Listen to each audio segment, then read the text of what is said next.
Assalamualaikum warahmatullahi wabarakatuh. Selamat berjumpa kembali para pejuang cuan dan pejuang sangkuters. Bagaimana nih keadaan teman-teman semua? Nah, semoga kalian dalam keadaan sehat semua dan saya doakan ya buat kalian itu jadi orang sukses semua. Amin, mantap ya. Oke kawan-kawan ya, tetap secangkir kopi dong. Harus selalu ada buat menemani kesempatan kali ini. Nah, di kesempatan kali ini, brother, kalau kita lihat bersama-sama kan market belum begitu bagus tuh, ya kan? Market masih naik turun juga. Nah, kita masuk dulu ke sektor meme coin sebelum kita melihat yang jauh lebih dalam lagi. Apanya yang dalam buang? Yaitu gitu ya. Oke. Nah, oke kita lanjut ya, bro ya. Dari Dogecoin, Shiba Inu, PP ini kalau kita lihat dari time frame yang kecil itu udah mulai reborn ya, udah mulai recover lah ya kan.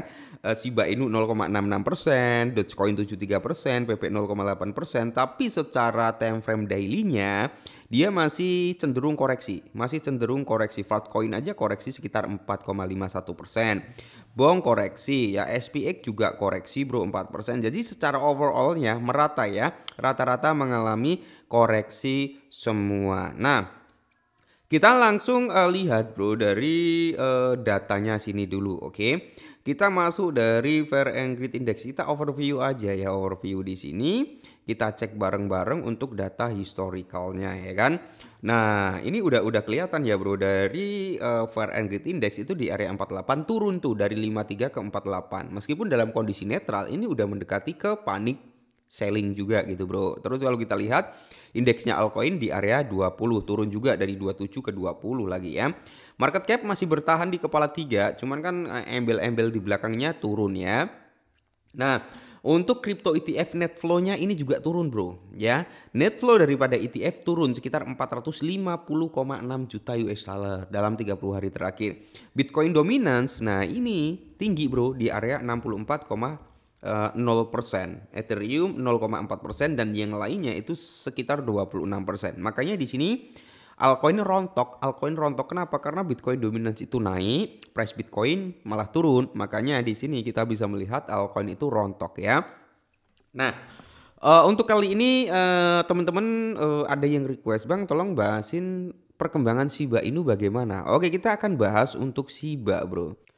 Nah, yang pertama kita harus cek dulu dari perkembangan atau aktivitas yang ada di dalam jaringan Shibarium. Nah, kalian bisa melihat sendiri ini data real valid ya bro, dari jumlah blok, jumlah total transaksi ya kan. Terus ada penghitungan tempat penampungan dan sebagainya, kalian bisa cek-cek di sini. Nah, terus kalau kita lihat bro, untuk biaya transaksi rata-rata itu ada sekitar 4,36 juta transaksi ya. Transaksi per harinya ini per hari bro. Nah, jadi kalau transaksi ini semakin meningkat dari Shibarium, maka kita akan bisa melihat ya bro ya, segi dari pembakaran Shiba ini juga akan meningkat. Tapi kalau dari Shibarium aja transaksinya menurun ya, ya siap-siap aja kita akan melihat dari segi transaksi pembakaran yang menurun juga. Dan berikutnya update terbaru daripada Seaburn. Nah, Seaburn ini kan selalu update tentang pembakaran Shiba Inu ya teman-teman ya. Jadi kalau kita lihat bro, untuk pembakaran Shiba Inu ya kan, pembaruan Shiba per jam. Jadi setiap jam itu ada pembaruan pembakaran yang dipost oleh Seaburn ini. Nah, Shiba itu harganya kan di kepala 11. Oke, 1169. Oke. Dalam 1 jam itu ada sekitar 0,25% dia naik, 24 jam itu dia turun sekitar 2,76%. Oke. Terus kalau kita lihat untuk token yang dibakar dalam 24 jam terakhir ini bro, itu ada sekitar 17,7 juta. Ada persentase kenaikan 958,91%. Untuk 7 hari terakhir itu 1,1 miliar token Shiba Inu yang dibakar, berarti di sini mengindikasikan kenaikan sekitar 1499,91%.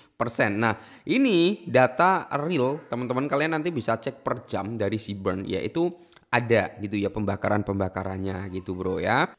Akan tetapi bro, fakta yang berbicara ya yang perlu kalian ketahui, meskipun harga daripada Shiba Inu untuk kali ini ya sejak tahun 2021 setelah dia membuat all time high itu memang susah banget untuk mengalami kenaikan yang cukup impulsif itu kan.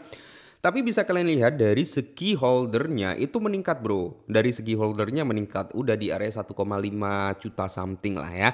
Nah untuk data yang lebih realnya kalian bisa langsung masuk ke Etherscan-nya daripada si Shiba Inu untuk melihat dari total holdernya. Jadi masih ada harapan sebenarnya untuk Shiba Inu bisa grow up lagi. Dan bahkan dari Crypto Elite itu masih memprediksikan harga daripada Shiba Inu itu bisa mengalami kenaikan sebesar 17 kali lipat dari harga saat ini. Yang berarti itu akan membawa Shiba Inu untuk kill 10 di kepala 23 bro ya. Itu target yang cukup ambisius yang dikeluarkan oleh Crypto Elite terhadap Shiba Inu. Mengingat Shiba Inu ini adalah salah satu meme coin terbesar kedua yang notabene ya kita tahu lah ya dari segi use case utility ya nggak perlu dikhawatirkan lagi untuk Shiba Inu yang dimana dia juga udah menawarkan teknologi ya yaitu Shibarium, ada metaverse-nya juga ya, DeFi dan sebagainya gitu bro. Nah berikutnya di mana bro dikutip dari artikel ini Shiba Inu itu membuat atau menargetkan penembusan karena ada pola yang namanya double bottom. Nah biasanya pola double bottom tersebut itu mengindikasikan ya bro ya kuatnya arus net flow untuk suatu koin yang mengalami rally. Semoga saja ya bro ya.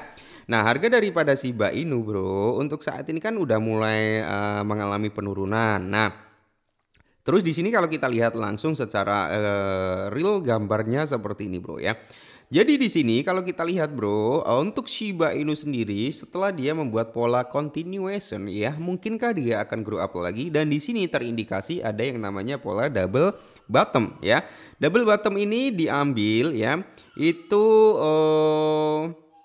dalam time frame daily-nya bro. Ini time frame daily ya, di mana area resisten itu sebagai area neckline atau area mungkin target pertamanya untuk reboundnya Shiba Inu, yaitu di kepala 1365 bro, area neckline resistennya gitu kan. Nah price target berikutnya setelah area neckline ini ketembus, maka Shiba Inu itu akan grow up lagi bro, yaitu di area 1765. Nah area 1765 itu adalah swing high area resisten sebelum area sudah area neckline gitu kan. Nah jadi nanti semisal Shiba Inu benar-benar grow up sampai kepala 17, apa yang perlu kita lakukan adalah untuk taking profit secara bertahap ya. Mungkin bang untuk DCI di harga saat ini kepala 11 oke nggak? Oke, masih oke bro ya untuk Shiba Inu. Nah akan tetapi untuk jangka panjangnya tetap kalian harus menyisakan ya. Jangan sampai nanti kalian masuk di kepala 11 langsung kalian jual 100% tanpa kalian sisakan, jangan juga ya. Tetap akan ada yang perlu kalian sisakan untuk target berikutnya. Nah lantas target daripada Shiba Inu bro, kalau saya itu menargetkan harga Shiba Inu mungkin kembali lagi ke area Rp1 ya. Area Rp1. Ada yang saya setting di area Rp0,7 juga ya. Ada yang saya setting di area Rp1 dan ada yang saya buat untuk scalpingan juga. Jadi kita harus bagi tiga tiga bagian. Bagian pertama untuk scalping berapa persen, bagian kedua untuk taking profit antara price tertinggi yang kita targetkan dan price yang mungkin di bawahnya itu ya, seperti itu. Kalau saya kan di area 0,7 sama di area Rp1 gitu bro ya. Apakah Shiba Inu masih ada potensi ke situ? Saya kira ada bro, karena dalam sektor cryptocurrency itu nggak ada yang nggak mungkin juga. Cuman ya perlu disclaimer lagi, karena dari permainan atau dalam investasi di sektor kripto itu apalagi dalam sektor meme coin ya, resiko tinggi tapi pengembalian juga tinggi gitu aja. Oke, mungkin ini dulu, semoga bermanfaat, tetap semangat dan salam.